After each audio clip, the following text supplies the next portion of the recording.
LaCrosse's Northside Stories podcast featuring Bill Temte is sponsored by Willow Heights. Find Willow Heights subdivision just 18 minutes from the mall. Find them at willowheightswi.com. Looking through the history of the old lacrosse, it's obvious that lacrosse ended at the south end of the causeway.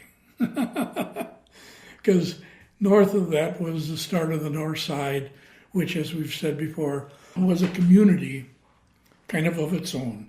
Had its own factory, the electric auto light and the rubber mills and the tobacco company there on Rose Street and so on, and the two railroads. But it was self-contained in that. The interesting thing that has happened is, since I've moved, I've met a number of North LaCrosseers of my age. And one of them comes, oh yeah, I can remember every Sunday afternoon, my dad would make me go to your dad's store. We'd cut through the yards coming from over on the other side of Wood Street and go into the store because he wanted a nice juicy apple for his dessert. So I talked to them about the neighborhood nature of the north side, and I have not had one word of what, anything. Just, oh yeah, that's just the way it was. We are our own little neighborhood community, and within that there was the north, the Roosevelt School area, and that eventually, and in the middle, and then the south, and then Indian Hill. That's what we used to call it, by the rubber mills. Why do you think that there was a thing as Northside Pride? Because you hear people say Northside Pride way more than you hear people say Southside Pride. Because we were that neighborhood, and everybody within our neighborhood area, we knew people around the whole north side, but we were family, and we'd do things with and for each other and stuff.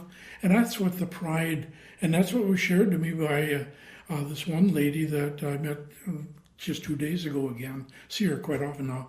But that neighborhood community and caring and family, like I said, she said she'd have to go to my dad's, and she said after a while I got so I could just go in the back door and get it and then go back out. Now, have you seen people kind of come together more in your later years than you did in the earlier years? Because like I said, the Northside Pride was a thing, and people are still saying that. But do you find that people are kind of getting along better now than perhaps they used to when it comes to the city of La Crosse? Oh, yeah. The Northside people now, very easily feel a part of the greater La Crosse. There wasn't that standoffish, because, again, the South Side didn't want everything to do with the North Side, and we were happy with that. You'd given me a couple of names of people that were characters in the back in the day, like One Arm Brown, Crazy Ben. Step and a Half. Yeah. These are people who lived in this North community who were given a name, and One Arm Brown because he lost his arm in a collision with a tree on a sled or toboggan on Indian Hill. Just because people had names, that didn't mean they were lesser thought of or anything like that. Well, just nicknames, and they're the characters that made you into the person that you are because you knew them, right? Yeah, they were characters, but they were characters. I don't know the words to put to it, but it was just people didn't get all upset about a name. Whether I was called Billy or Bill or William didn't make any difference. And I've told the story about how maybe I need to go back to Billy. The head of our 50th class reunion, we were sitting there, and one of the lovely ladies of our high school class said, "Billy, why didn't you ever ask me out on a date?" And I said back, "I'm going to go back to the name Billy." Let me ask you this: what's the memory, if you were to tell somebody about your childhood, what's the biggest memory or the memory that sits out the most? Probably going fishing to Bryce Prairie sitting in the back of the pickup truck of Phil Vitale's Liquor across the street. It had a place for 4 people up front, Mom and Dad, Phil and Mabel Vitale, and then us 4 kids. And sometimes there might have been a 5th, riding the back of the pickup truck up 35 till you got on Z, and then Z as far as it would go. And we'd stay up there 2 days a week. We'd do this. And we'd stay up there all day, and a nice lunch would be prepared for us in the cabin, which was the cottage. And we'd fish from the bank. And as we got a little older, we would push off in a rowboat, good safe water, and fish all day, and then get thrown in the back of the pickup truck and come home. And the adults would have a little more adult fun time. You can figure that one out. But it was just the way it was. So that's one of the things that I really remembers. The other more memorable part was Christmas at the Temte family. We had a little reed organ, and my mother played the carols on the organ, and us kids learned to sing at an early age. And my dear dad would put on a Christmas program in the living room of this little bitty house of ours, the main living area. And my mother would sit at the organ and play the carols. And us kids, we were the 3 wise men, because we had bathrobes that were checkered and looked appropriate. My poor dear sister had to play Mary with the little doll and the baby.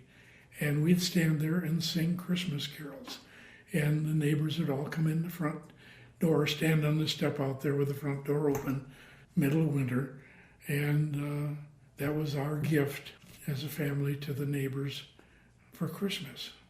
And Christmas tree was a masterpiece every year, drilling holes and sticking branches in, until we discovered how my uncle, he would get the biggest, tallest with the spaces, cut all the spaces out, and peg them back together and have the most perfect Christmas tree you could ever find.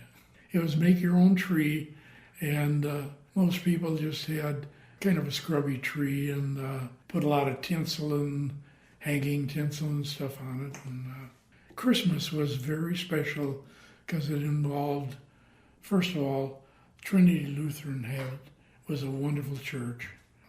For many people, the Church of the Northside. St. James was the Catholic, and Trinity was the Lutheran. So Christmas and fishing at Vitale's cottage are the 2 memories that still live very much with me deep in my heart. You said that your uncle worked at the brewery. Was there a brewery on the north side, or was it just the Heileman Brewery? Just Heileman. Okay. Was there any small breweries on the north side that you recall? Not in those days that I can remember, but they had the 4.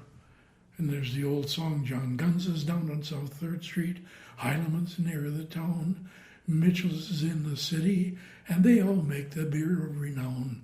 Bartles is known for consumption, that's why consumption is here. So up with a pail of it, down with a pail of it, beer, beer, beer, LaCrosseer beer. I've never heard that before.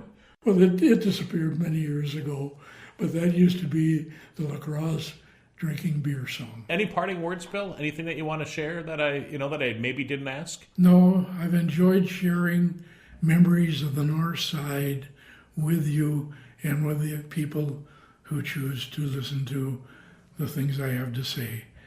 It's all done from me in love for the North Side and my experiences and growing up there. LaCrosse's Northside Stories podcast with Bill Temte is sponsored by Willow Heights, a subdivision just 15 minutes from downtown La Crosse. Find them at willowheightswi.com. The Northside Story podcast is a podcast for hire.com production.